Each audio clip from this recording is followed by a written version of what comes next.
Hello friends, welcome है आपका हमारे चैनल में। राधे राधे सभी को। और हमारे मामा के गांव में भागवत बैठी है, तो हम लोग गांव में भागवत सुनने के लिए आए हैं और यही हमने कुछ खास पल बिताए भागवत के उसमें। तो मैं पूरी वीडियो आपको नहीं तो बहुत सारी, अगर हम पूरे 7 दिनों की कथा बताएंगे तो बहुत लेंथी हो जाएगी, तो मैंने कुछ खास पल अपनी जो वीडियो उसमें कैप्चर करे हैं। तो अगर आपको वीडियो अच्छी लगे तो आप प्लीज़ वीडियो को अंत तक देखिए और लाइक शेयर कमेंट जरूर करें, चैनल को सब्सक्राइब करें। तो आज का दिन है जो कलश यात्रा वाला दिन है। यहाँ जो कन्याएं उन्होंने कलश रखे थे, हमारी माताएं बहनों ने कलश रखे थे। 221 कलश की स्थापना हुई है। तो पीले पीले वस्त्रों में सभी लोग कलश उठाने के लिए तैयार है। मेरा गला थोड़ा सा खराब हो रहा है तो आवाज़ में प्रॉब्लम है, इसीलिए मैं बहुत कम वीडियो आजकल डाल रही हूँ। पर आप लोग प्लीज़ मेरा थोड़ा सा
कभी जिंदगी में आंखें न खोली, कभी जिंदगी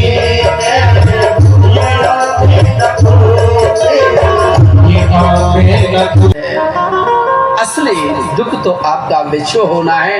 तो महाराज महापुरुष कहते हैं, संत वाणी कहती है कि माता कुंती ने विपत्ति के रूप में भगवान कृष्ण को ही मांग लिया। उसके बाद भगवान ने आशीर्वाद दिया।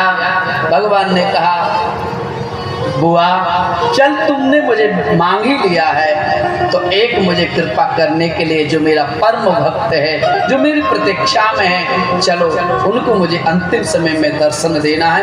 ये महाराज कथा जो है बड़ी अद्भुत चर्चा है। अपने भक्त को अंतिम दर्शन देने के लिए पांडवों को लेकर के रणभूमि के महाराज उस भीषण महासंग्राम के महाराज उस धरा पर जहां 49 दिन तक सरसैया पर विराजमान महाशय पृथ्वीपते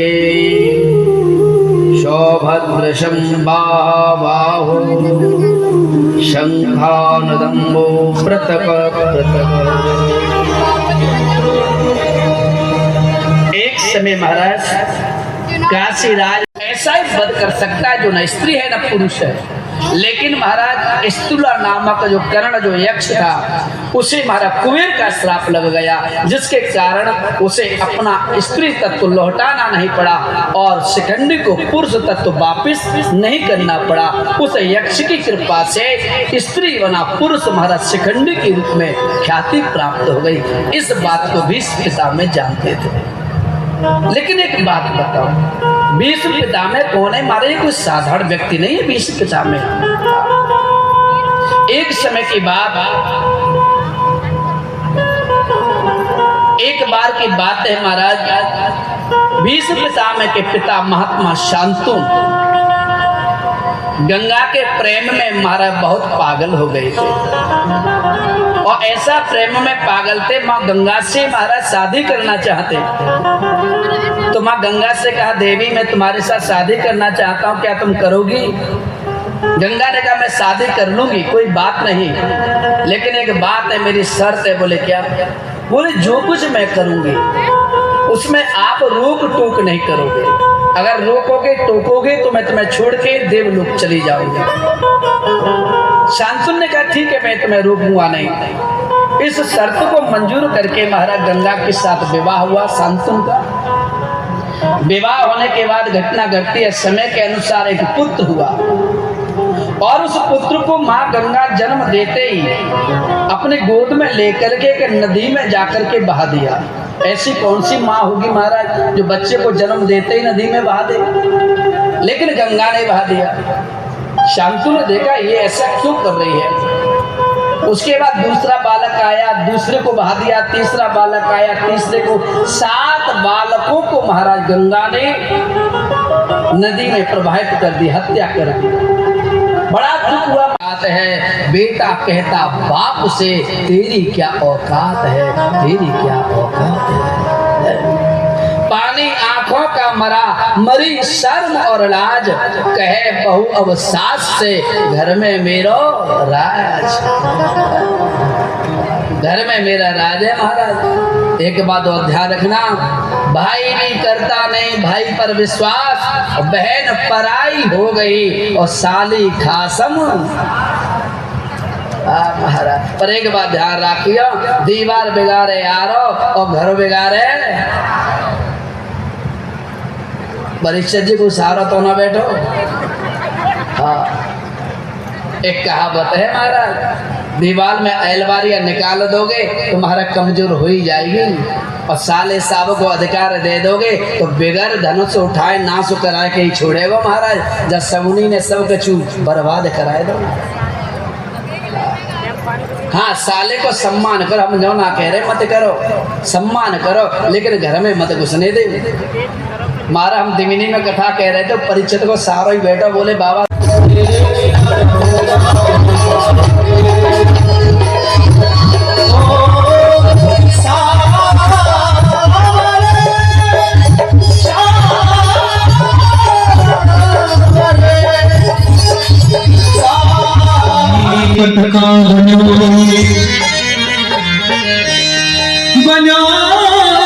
लाल को भी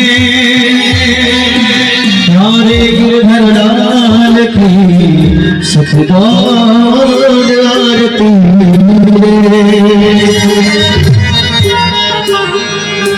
नाके बिहारी आरती नाके बिहारी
भागवत के अंतिम 9वें दिन भंडारा हुआ और भंडारे में बहुत सारी भीड़ हुई थी, बहुत सारे लोग आए थे, तो बहुत विशाल भंडारा हुआ था। अब हम भंडारे की समाप्ति के बाद घर लौट कर जा रहे हैं। अगर आपको वीडियो अच्छी लगी हो तो प्यारे से कमेंट करके ज़रूर बताएं। राधे राधे, सुंदर से कमेंट